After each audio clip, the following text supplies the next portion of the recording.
Salut tout le monde, c'est Nantazi. Dans cette vidéo, j'aimerais vous parler de l'enlèvement de l'Église. C'est un sujet polémique dans le christianisme.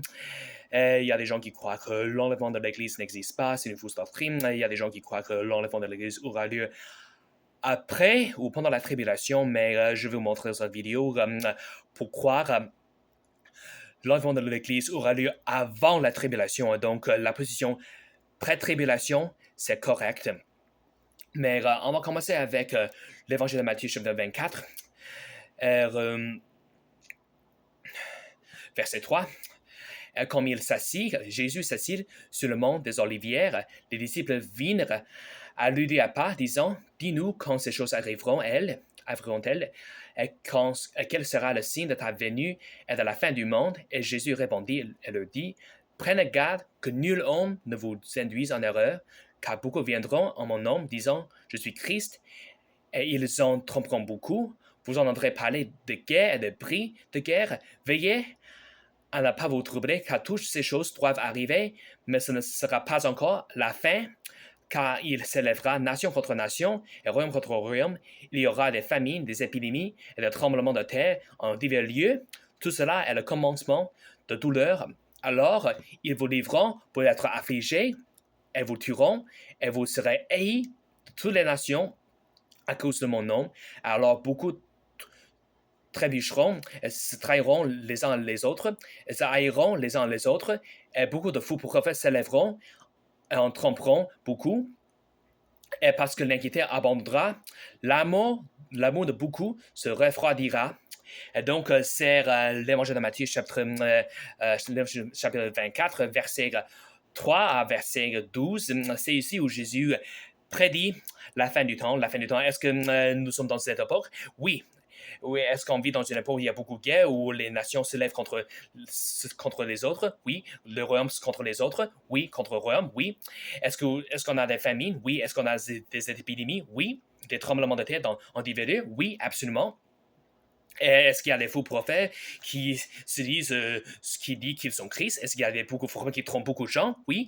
Aux États-Unis, où je vis, il y a beaucoup de faux prophètes, des calvinistes, des prêcheurs de l'évangile de prospérité comme Joel Osteen, etc., qui trompent beaucoup de gens. On a aussi beaucoup de fausses religions comme l'Église catholique et le témoin de Jéhovah, et d'autres fausses religions qui enseignent en salut par les œuvres. Et il y a d'autres religions qui enseignent que l'enfer n'existe pas. Tout cela, ce sont des mensonges. Mais le verset qui est utilisé par des gens, y compris des chrétiens, pour prouver que l'enlèvement de l'Église aura lieu après ou pendant la tribulation, c'est verset 16, Matthieu chapitre 24, verset 16. C'est Jésus qui dit, alors que ceux qui sont en Judée s'enfuient dans le montagne, ceux qui sont en Judée, mais attends, fais attention, Jésus mentionne ceux qui sont en Judée. Judée, c'est quoi? C'est Israël. Parce qu'il ne faut pas oublier que le ministère de Jésus-Christ se concentrait sur Israël. Sur Israël.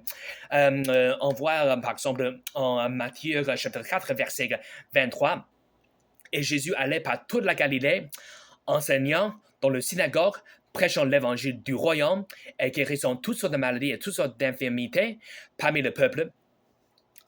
Et encore, Jésus allait par toute la Galilée, enseignant dans le synagogue. Le synagogue, c'est quoi? Le synagogue de qui? Des Juifs. Et encore en Matthieu chapitre 10, en verset 5, Jésus envoya ses 12 là, les 12 disciples, et le commanda, disant, n'allez pas sur le chemin des gentils et n'entrez dans aucune ville des Samaritains, mais allez plutôt vers les brebis perdues de la maison d'Israël. Faire attention, verset 6, mais allez plutôt vers les brebis perdues de la maison d'Israël. Et encore, le ministère de Jésus-Christ se concentrait sur Israël, sur les enfants d'Israël, sur les Juifs. En fait, la plupart de la Bible, la plus grande partie de la Bible, toute la Bible, sauf les Écritures de l'apôtre Paul, sont sur les Juifs. En Matthieu chapitre 15, verset 24, encore Jésus dit, Jésus répondit et dit, je ne suis envoyé qu'aux brebis perdues de la maison d'Israël.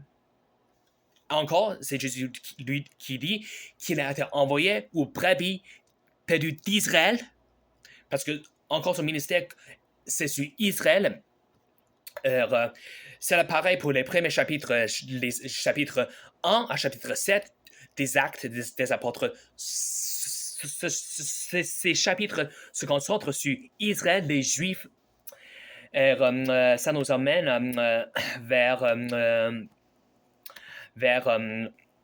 en Corinthiens chapitre 15. En Corinthiens chapitre 15, c'est l'apôtre Paul qui dit, verset 51 à 58, c'est le passage le plus important dans cette vidéo.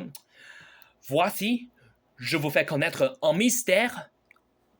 C'est quoi un mystère? Un mystère, c'est quelque chose qui n'était pas connu auparavant. Je vous fais connaître en mystère. Nous ne dormirons pas tout, mais nous serons tous changés en un moment, en un clin d'œil, à la trompette. Quand la trompette sonnera, et les morts ressusciteront incorruptibles, et nous serons changés, car ce corps corruptible doit revêtir l'incorruption, et ce corps mortel doit revêtir l'immortalité, ainsi que ce corps corruptible revêtira l'incorruption, et ce corps mortel revêtira l'immortalité. Alors sera accomplie cette parole qui est écrite: la mort est engloutie en victoire. Où mort, où est ton aiguillon? Où tombe? Où est avec toi? L'aiguillon de la mort, c'est le péché, et la puissance du péché, c'est la loi. Mais que des remerciements soient rendus à Dieu, que nous donnons la victoire par notre Seigneur Jésus-Christ. C'est pourquoi, mes frères bien-aimés, soyez fermes, inébranlables, toujours abondants dans l'œuvre du Seigneur, d'autant que vous savez que votre labeur n'est pas vain dans le Seigneur. Et donc, on va commencer encore avec verset 51. Voici, je vous fais connaître un mystère. Un mystère, c'est quelque chose qui n'était pas connu auparavant. En un moment, en un clin d'œil à la dernière trompette, quand la trompette sonnera, et les morts ressusciteront incorruptibles et nous serons changés. C'est ici où l'apôtre Paul parle de l'enlèvement de l'Église. C'est quoi?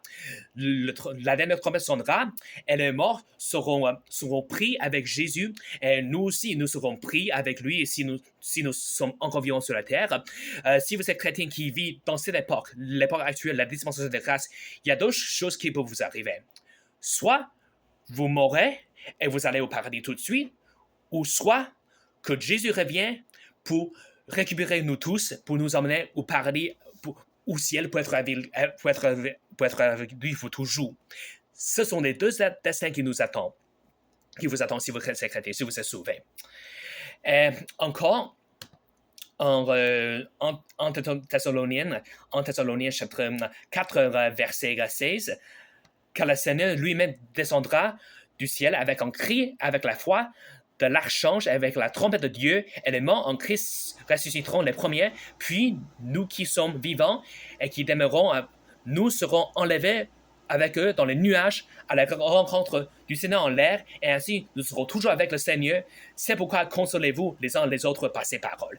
Et encore, l'apôtre dit ici que nous les chrétiens, soit comme morts sur la terre, soit comme morts physiquement, soit comme meurent physiquement, et on va au paradis tout de suite, on va au ciel tout de suite, ou soit que Jésus revient pour nous récupérer avec la dernière trompette, il nous récupérera, et nous serons emmenés au ciel pour toujours avec lui. Donc, pour ceux qui ne comprennent pas, je vais tourner votre publicité en Romains chapitre 11. Romains chapitre 11, parce que c'est ici, en verset 11 à verset 13, c'est l'apôtre Paul qui dit: je dis donc, ont-ils trébuché, ont-ils juifs, ont-ils trébuché pour qu'ils tombent? À Dieu ne plaise, mais plutôt par le chute. Le salut est venu aux gentils afin de les provoquer à la jalousie. Or, si le chute est la richesse du monde et la diminution, la richesse des gentils, combien plus sera la plénitude car je vous parle à vous gentils dans la mesure où je suis l'apôtre des gentils. Je magnifie mon mystère. Écoute, verset 13, Romains chapitre 11, verset 13, c'est Jésus qui dit: c'est l'apôtre Paul qui dit: je suis l'apôtre des gentils, je magnifie mon ministère. Écoute, il est l'apôtre des gentils, et c'est par la chute des Juifs d'Israël que le salut est venu vers les gentils. C'est quoi la chute d'Israël?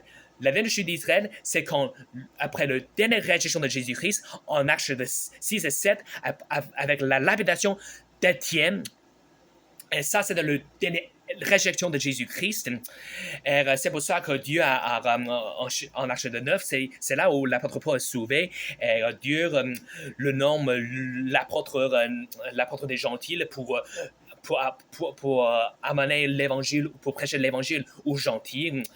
Qui est un gentil? Les gentils, ce sont nous, les personnes qui ne sont pas juifs, les non-juifs. Car donc, mais encore, le passage le plus important pour prouver la vérité, c'est 1 Corinthiens chapitre 15, verset 1, verset 4, parce que c'est ici où l'apôtre Paul qui dit que c'est un mystère. Un mystère, c'est quelque chose qui n'était pas connu auparavant, dont les gens ne parlaient pas auparavant. Écoute, l'enlèvement de l'Église, c'est un sujet dont Jésus n'a jamais parlé pendant son ministère, parce que son ministère se concentrait sur Israël, sur les brebis perdues d'Israël, sur les Juifs. Mais vous me posez la question, Nathan, qu'est-ce qu'il faut faire pour éviter la tribulation, pour ne pas faire face à la colère de Dieu? Pour ne pas faire face à la colère de Dieu, voici la réponse. 1 Corinthiens chapitre 15, verset 1, verset 4. De plus faire, je vous déclare l'évangile que je vous ai prêché, que vous avez reçu, et dans lequel vous tenez ferme, par lequel aussi vous êtes sauvés, si vous gardez en mémoire ce que je vous ai prêché, sans quoi vous aurez cru en vain. Quand je vous ai transmis avec toutes choses ce que j'avais aussi reçu, que Christ est mort pour nos péchés selon les Écritures, et qu'il a été enseveli, et qu'il est ressuscité le troisième jour selon les Écritures.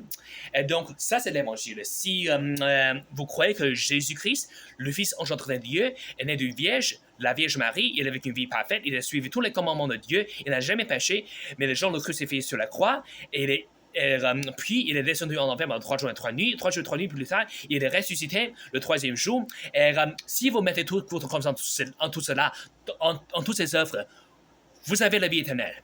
Et j'aimerais lire encore le passage le plus important sur le salut. C'est l'évangile de Jean, chapitre 3, verset 16 à verset 18. Car Dieu a tant aimé le monde qu'il a donné son seul Fils engendré afin que quiconque croit en lui ne périsse pas, mais qu'il ait la vie éternelle. Car Dieu n'a pas envoyé son Fils dans le monde pour condamner le monde, mais afin que par lui le monde puisse être sauvé. Car celui qui croit en lui n'est pas condamné, mais celui qui ne croit pas est déjà condamné parce qu'il n'a pas cru au nom du seul Fils engendré de Dieu. Et donc, si vous voulez être sauvé, il faut mettre trop confiance en Jésus-Christ et ce qu'il a fait pour vous. Merci, et que Dieu soit loué.